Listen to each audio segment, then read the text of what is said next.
Hello, I'm Jeff Barnett, the CEO of the Salesforce Commerce Cloud, the newest Salesforce Cloud, and we are super excited to be here with all of you at Dreamforce 2016. I have the honor as well of being here with John Hazen, who is SVP of Direct and Omnichannel at True Religion. And so we're going to have a conversation about the Commerce Cloud and some of the trends going on in the industry. So John, let's start with, you've been a long time customer of the Commerce Cloud and a couple of brands. Let's talk about how you're thinking about this journey to a unified consumer experience. Sure, Jeff. So, omnichannel has really changed the way we go about retail. Our omnichannel strategy is really a three-legged stool.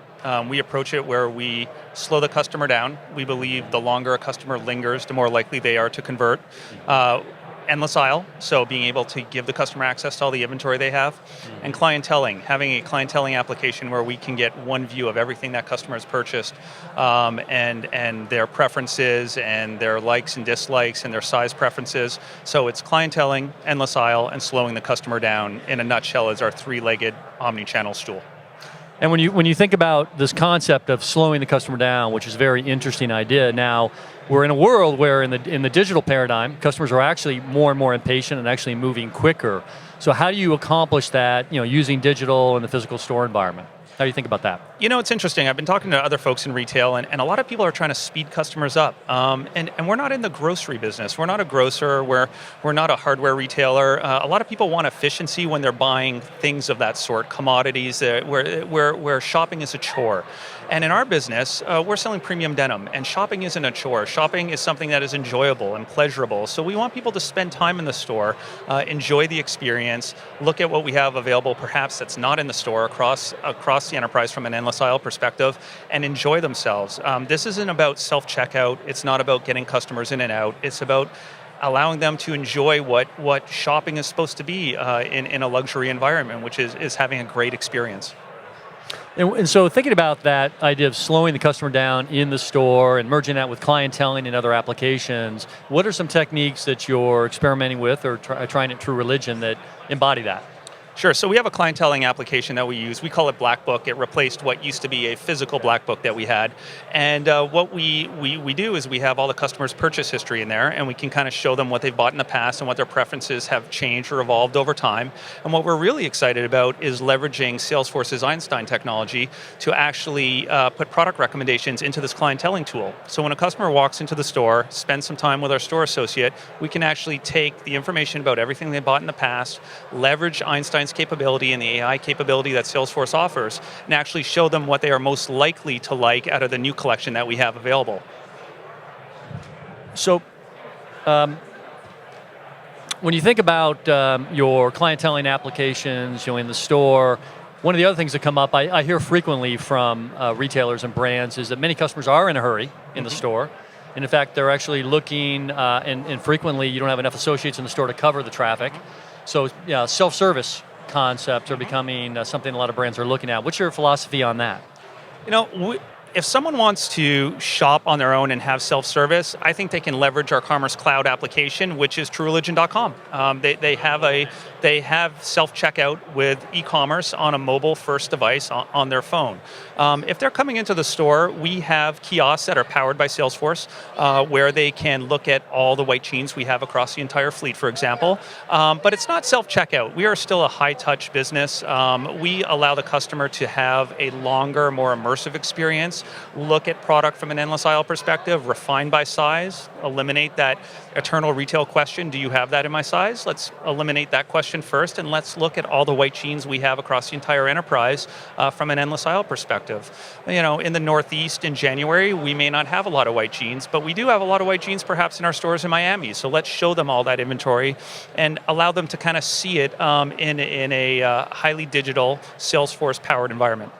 Yeah, that's terrific. Makes a lot of sense. Now, I know you're also quite passionate about taking data about the consumer and using that to personalize the experience in the store as well as online. What are some of the things you're looking at there at True Religion?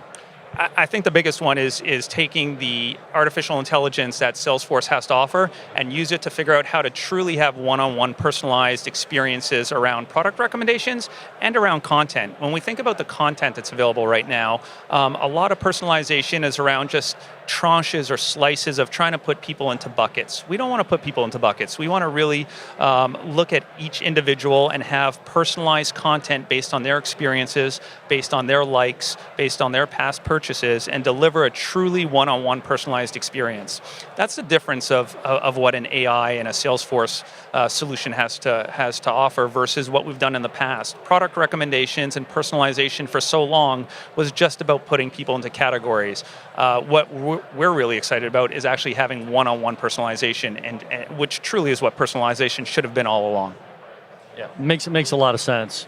And Vinod, just to chime in a little bit now, John's talked a bit about personalization and the experience in the physical store. What are some of the other things that are coming down the pike in terms of the ability to deliver on these experiences in the store? Yeah, so for us, commerce intelligence is truly a one-two punch that we believe delivers immense value for retail brands like True Religion. Like John alluded to, shopper journey is becoming fragmented, is becoming non-linear these days, and delivering one-to-one personalization is becoming truly challenging just from a retailer standpoint. So we're continuing to invest in Einstein, so Commerce Cloud Einstein. We talked about it earlier today at a breakout session, so John and I talked about the challenges of it. We presented to the audience some of the capabilities that we have in the market, like product recommendations, predictive email, and so on, which continue to deliver value to retail brands. Going into next year, we'll see an increased focus in expanding our focus on building Einstein into a product portfolio. But that's not the only thing we're doing. From a commerce intelligence standpoint, we also bring to market analytics and intelligence-driven growth programs. As you know, we have this amazing organization called the Retail Practice that is truly a collection of global experts. That combined with this giant universe of data we have, 300 plus brands, 1,500 plus commerce sites that we have running on the commerce platform, gives us this amazing perspective of what's happening with shopping behavior overall worldwide. We can not only see how shopping behavior is evolving, but we can also see how amazing brands like True Religion react to those shopping behavioral changes. So what we are trying to do is learn from that and infuse that into programs that we can take to market to help brands like True Religion really grow on the Commerce Cloud platform and be successful. Yeah, Vinod raises a really interesting point here in terms of understanding the customer in a wider frame beyond just where your brand may know the customer. We often have, Rama frequently speaks about the fact that we have a small data problem when it comes to personalization, which is we have too little data about that consumer that walks into our store or comes to our website. And so how do you solve that? And one of the things we've talked a lot about in the Commerce Cloud is using the leverage of the entire network. These $16 billion of merchandise value on the platform this year, 1,800 websites, and leveraging that to understand the consumer across the network better for the betterment of all. I'm interested in your point of view on how you would think about that, the value of network data like that. That was the lightning rod that really changed our perception of how we had to go about redesigning when we launched on Commerce Cloud. Working with the Retail Practice Group, they were the ones who brought, we knew it, but they really encapsulated what was going on with our customer from a mobile perspective. A significant majority of our customers are mobile.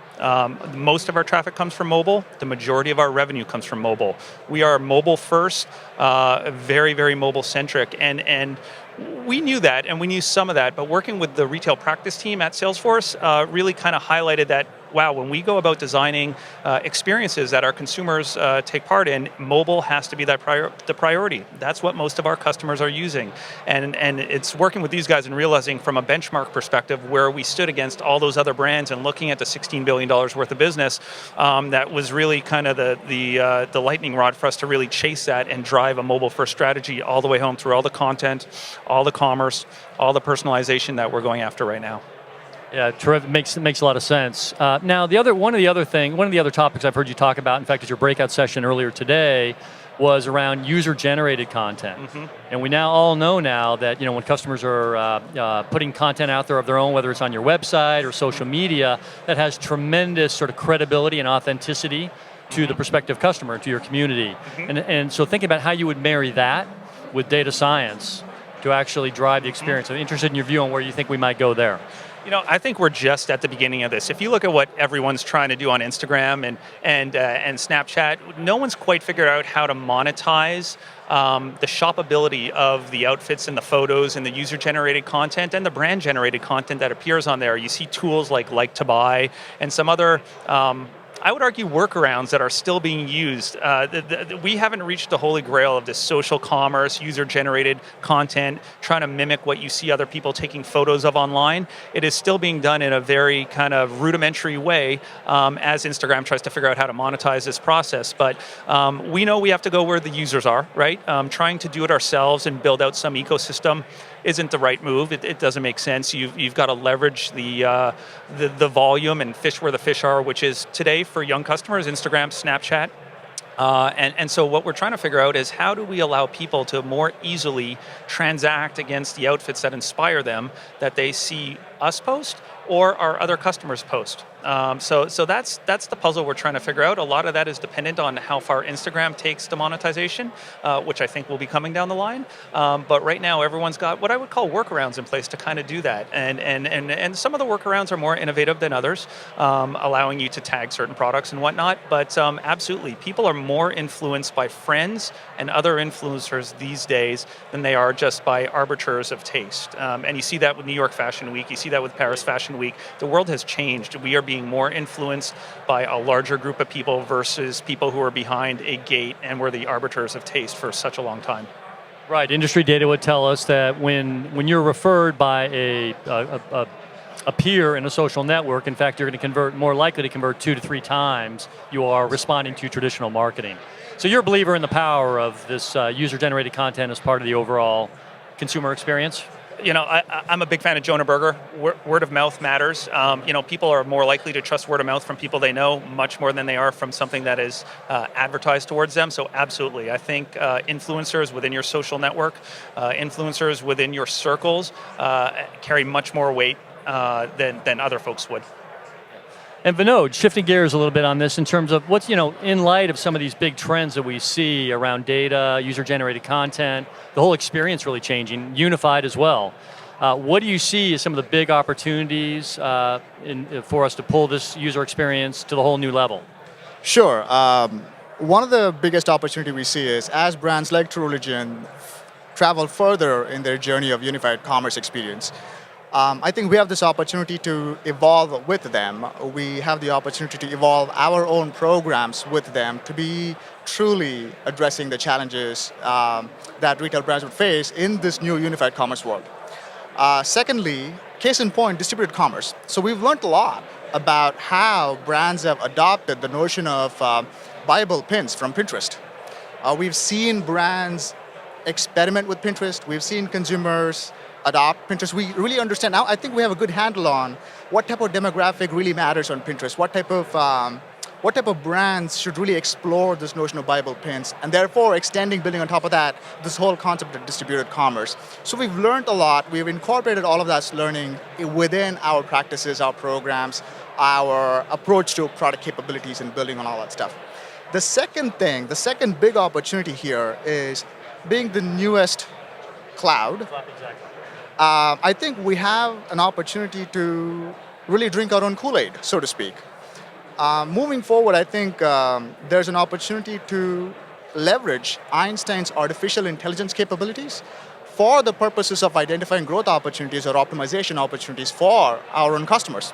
So going forward, we'll see a lot of focus on helping brands travel through the unified commerce journey, and the leveraging of artificial intelligence and Einstein in bringing AI-driven growth programs into the market. That's great. Great insight. I appreciate it. Thank you to both of you for joining us here today on this. And thank you, everybody, for joining us here on Salesforce Live. And want to point out that you want to see the Commerce Cloud, please come to our keynote on Thursday afternoon. We'll be there. Also, we're at the campground. And come see us there. We've also got a fully functional Vineyard Vines pop-up store. So come in there, please, to see the Commerce Cloud in action and buy some great merchandise from Vineyard Vines. We hope to engage with you over the coming days. Thank you so much.